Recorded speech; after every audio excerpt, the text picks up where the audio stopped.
Hello, it's Chillmonger, and let's talk about the latest trick, gimmick. We want your money tactic coming out of Marvel Comics. Alright, this is the comic or the preview series which gives you a description of what's coming in future comic books. A month from now, we're gonna know exactly what's up with Moira McTaggart. She's been a mutant this whole time. She's gonna get her place burnt down by Mystique, who wants her to get back Destiny. We're gonna get the Amazing Spider-Man. What is this, a wedding issue? Are Peter and Mary Jane about to get married again? But also what we got is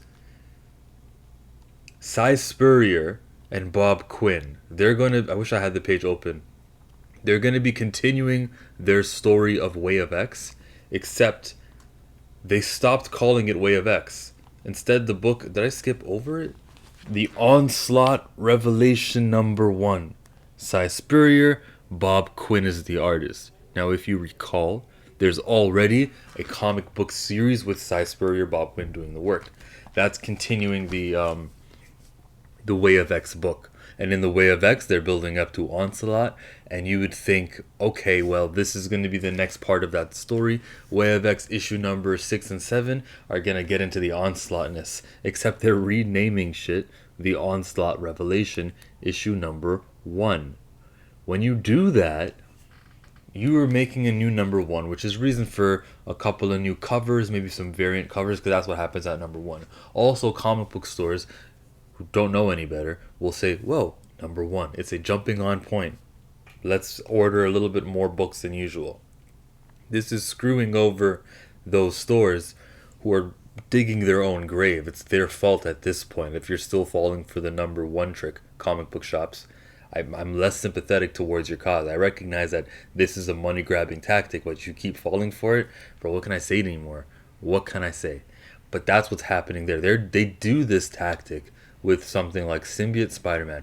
Peter David and Greg Land are like on their 4th 5-part series of Symbiote Spider-Man. One day Symbiote Spider-Man will stop selling and they'll say, that's it, we'll stop doing Symbiote Spider-Man. But it's the beginning of that. This week or this month in comics, they learned just how advantageous this tactic is, and they're not doing it just once, they're doing it twice. Where was the other one that I saw? There was another one I could have sworn I saw one begin at #1 one more time. It's The Eternals Thanos Rises. This is a book that Karen Gillan has been covering. Isad Ribic also. Here we have the beginning of a new arc, and they're calling it issue #1. Sorry, it's in reverse. Issue #1 of Thanos Rises. Dustin Weaver will be the artist, but the cover is by the same guy. When you do #1, you got a reason for a whole bunch of variant covers, and this is how they will, at least somewhere midway between the run, increase. And maybe this is a vote of non-confidence or just how telling of how long they expected this book to go.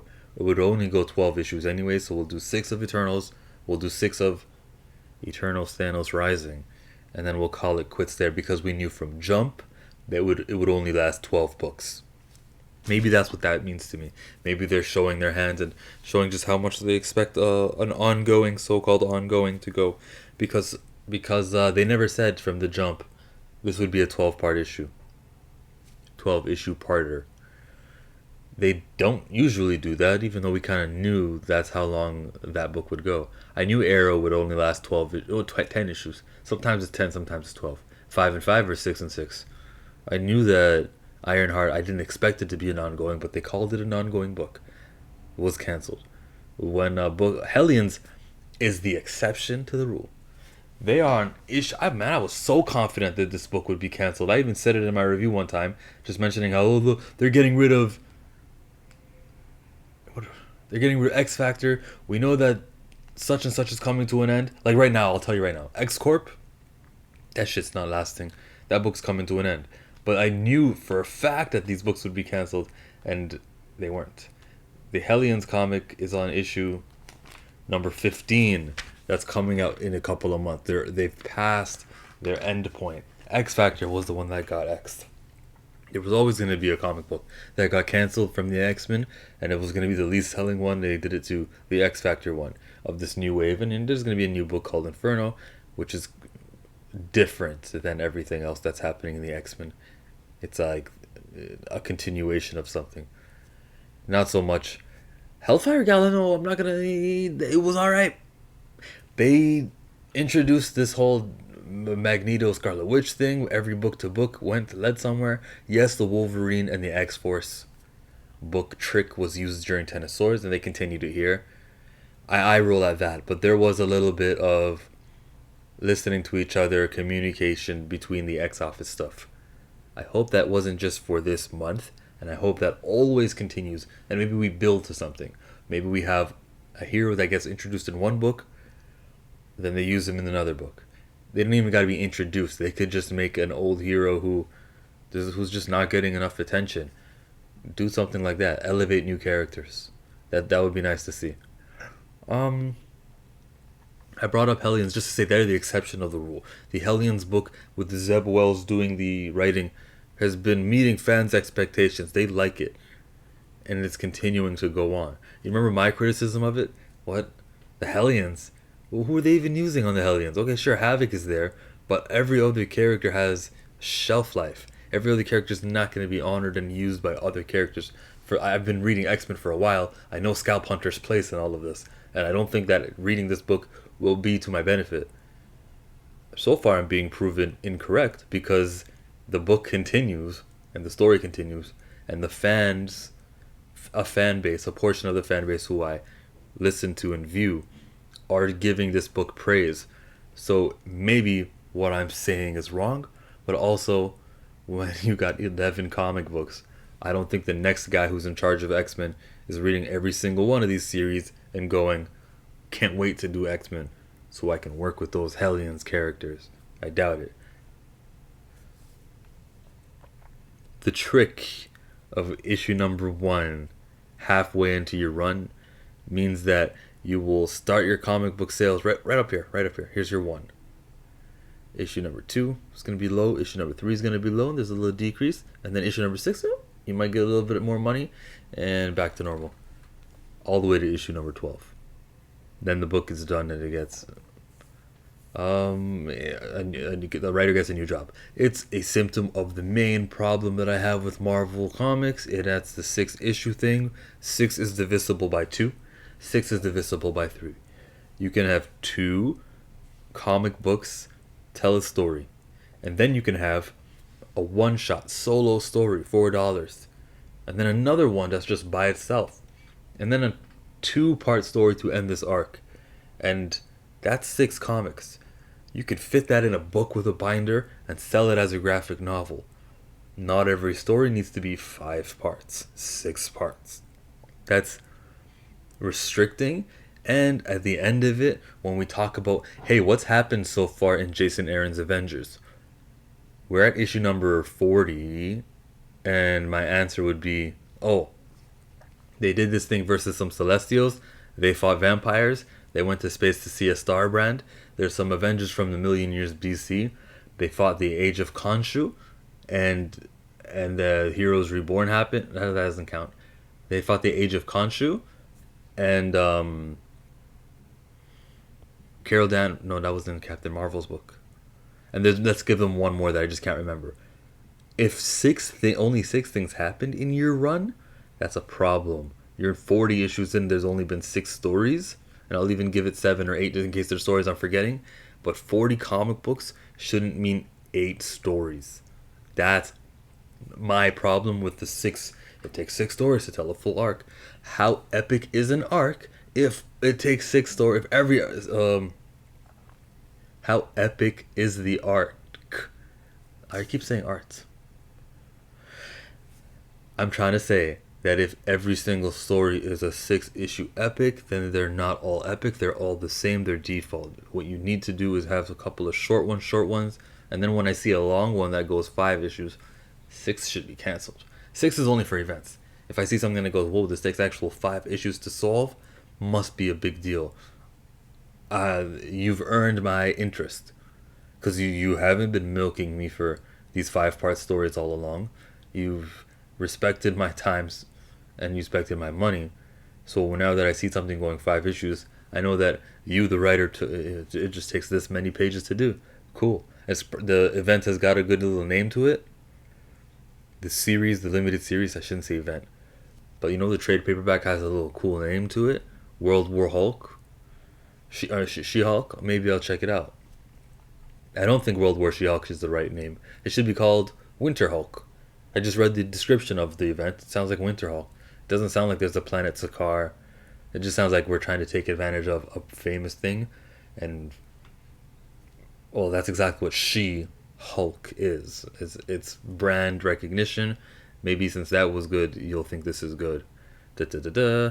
Another tactic. I'm very observant of these tactics, brother. They're not working on me.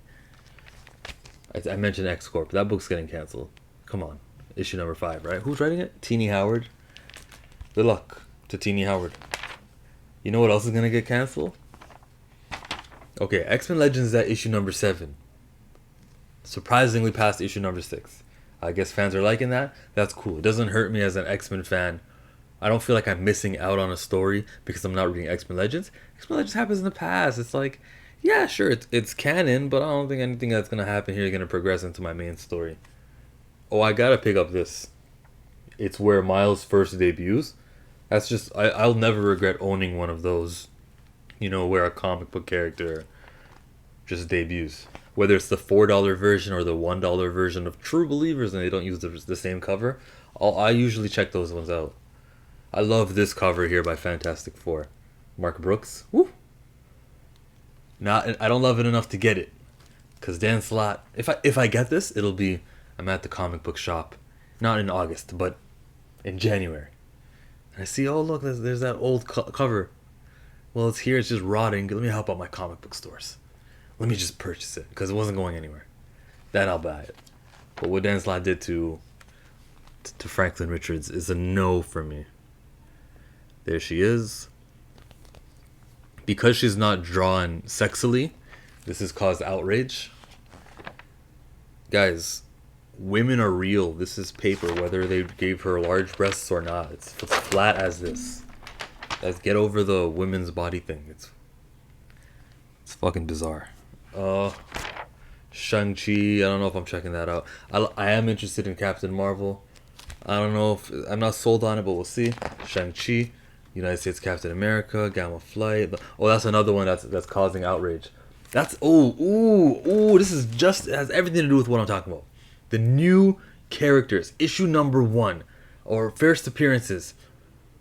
These are all the same trick, and people fall for it.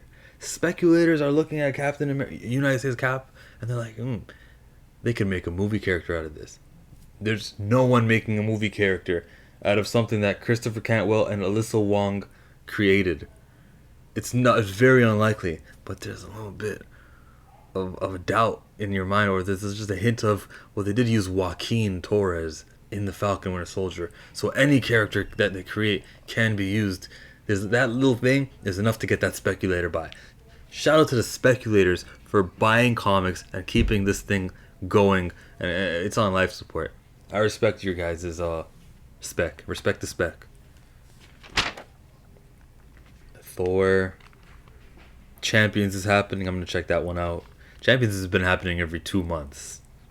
I don't know what the business strategy behind that one is, but it is better for comic book stores to see, oh look, I've got a certain amount of Champions that did not sell. I know to order less next time, so I'm not left with so much inventory and I don't lose money. So in that way they win.